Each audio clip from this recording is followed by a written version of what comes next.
Ganon po, inyong kaibigan kay Brother Manny Bautista. Malabas, pumapasok na po, nag-aaral sa One Olasco School. Ayan, maganda po yung panahon, mainit ang araw. Ayan, mga eskwela, estudyante. O, pumapasok, lumalabas na po. Ayan, tanghali na po. Ayan. Ayun, ito pagkain ni Summer, dog food, ausi, binabad. Ito po, pakakain ko sa kanya mamaya kasi paliliguan ko siya. Ito po, yan. So, ito po, itong ausi na ito, pakakainin ko yung mga butiki. Yan, may party po sila dyan, ginagawa ko, ganito po, yan. Yung gilid, ito. Ginugupit ko yan, Ayan. Nakita nyo po yan. Yung gilid nito malambot. Ayan. Kasi po binabad.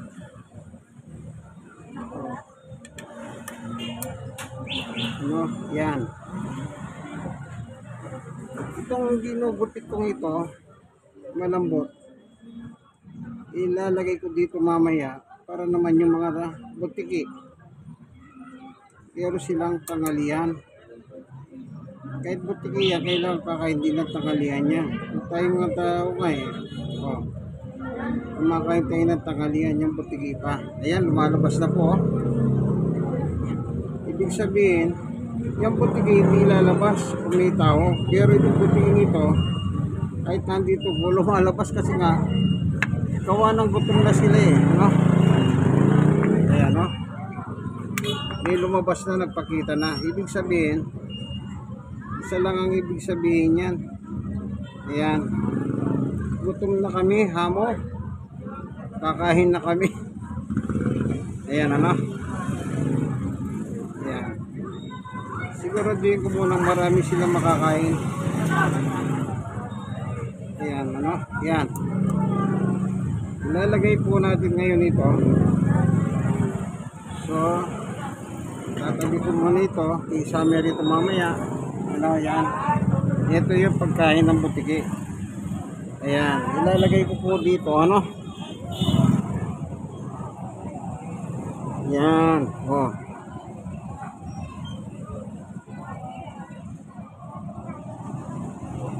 papasin ninyo mamaya, may mga butiki na yan lumalabas dyan para sila manangali, ayan. Kaya kung kinakalat, yung mga butiki na yan nag-aagawan pa sila makikita nyo ang diskarte nila, ang pagiging wise nila. Yung nasa harap nila, hindi nila binibira. Yung malayo sa kanila, ang binibira. Ganyan sila, na pagmamasdan ko sila. Ayan. Ayun, lumalabas na, di ba? Dati hindi lumalabas yan hanggat, yan. Nakita nyo na po, ayan.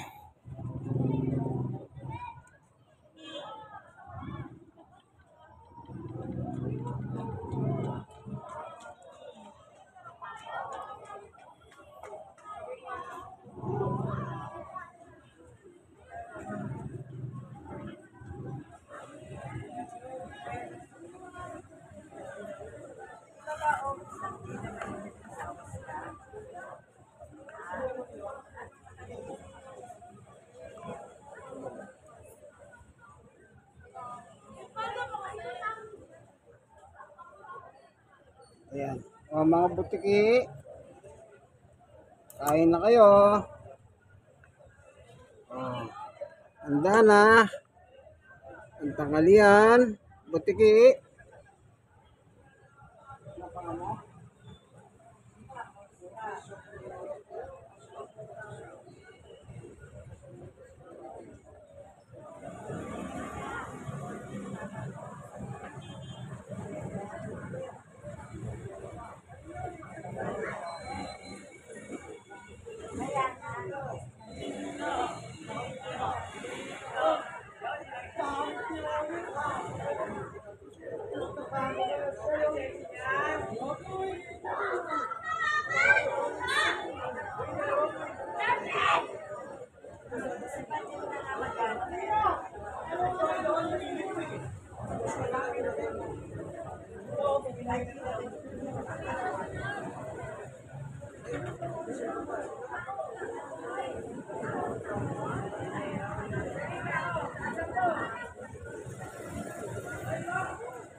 Ayan, konti na lang po, ano? Mukhang nagigirian pa sila. Ito na lang, oh, konti na lang. Ilang piraso na lang yan. 2, 4, 6. Oh. Kita nyo po, 6 na piraso na lang, oh. Nag-ano pa sila, no? Nagigirian pa yung mga dalawang butiki na yan. 2 o 3. Ayan, meron lang po natitira ito, oh. Ito, oh. 1, 2, 3, 4, 5, 6. Aning. Ano? Ayaw pa nilang dakmain, oh. Lagay natin dito, butiki. Asa kayo, butiki? Oh. Ipat natin dito. Ayan. 6 na piraso, ano? Tingnan pa natin, ano, kung mayroong babanat. Meron na kung gagawin.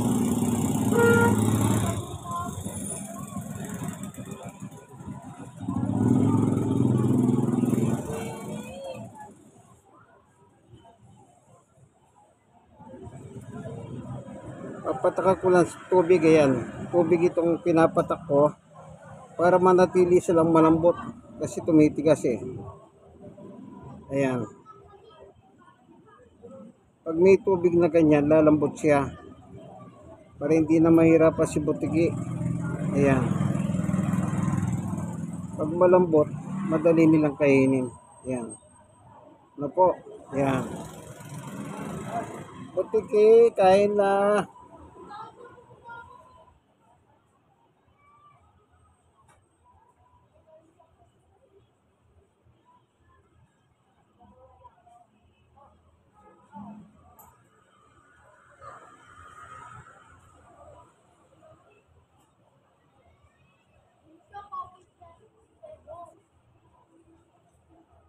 Mukhang nabusog na po yung butiki ah. Hindi kagaya ng dati na talagang nilalantakan nila. Inubos nila. Meron pa natira yan. Pero kakainin pa rin nila yan, ano.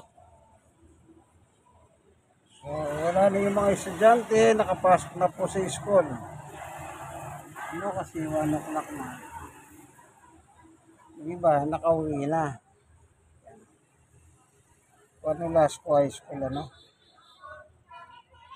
O yan. Kita nyo po, ganyan pong estilo ng pagkain ng aso. Yung ausi binababad para mawala yung alat. Tapos, ito po yung pagkain ni Summer kaninang umaga.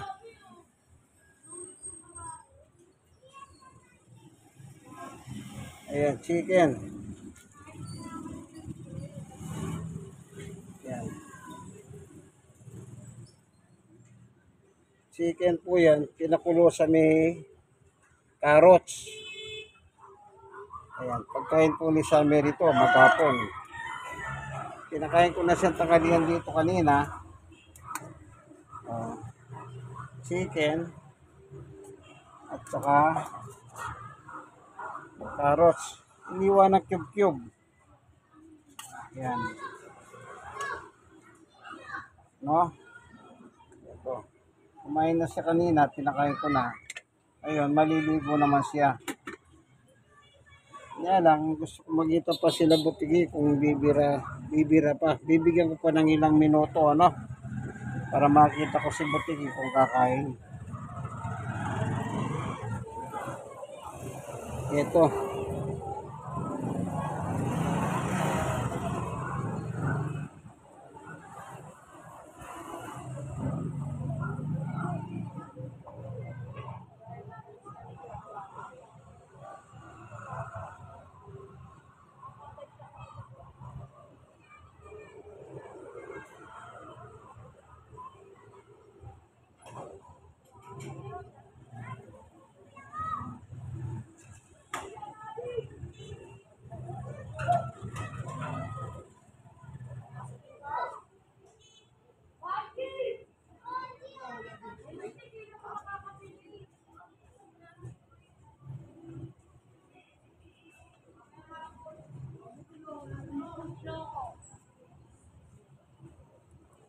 Ito po yung kay Summer. Aussie. Yan, ano? Talaga kayong aso. Yan. Yan. Pakainin nyo ng nararapat. Best friend nyo yan eh. Ito, best friend. Man best friend kung tawagin po yan. Kaya dapat yung mga aso, pinakakain po ng maayos.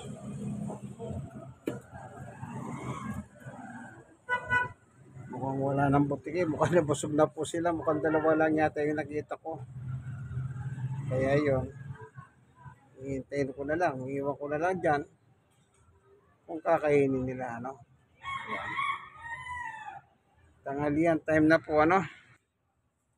Ito naman po ang tanghalian namin. Isda. Dinuto po sa kamatis at saka talbos ng kamuti. Sibuyas, ayun o. Yung isdang medyo malapad o matambaka kung tawagin. Masarap po yan. No? Ito naman po yung tanghalian namin. Bago saing. Ano? Yan. Lahat po ito bigay ng Panginoon Diyos, ano?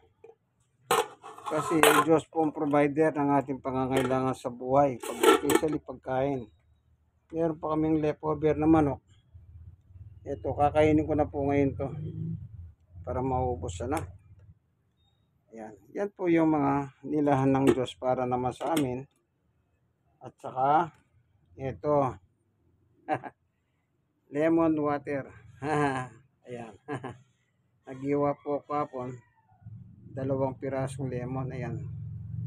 Na iniinom po namin yan sa tanghalian after lunch. Ano?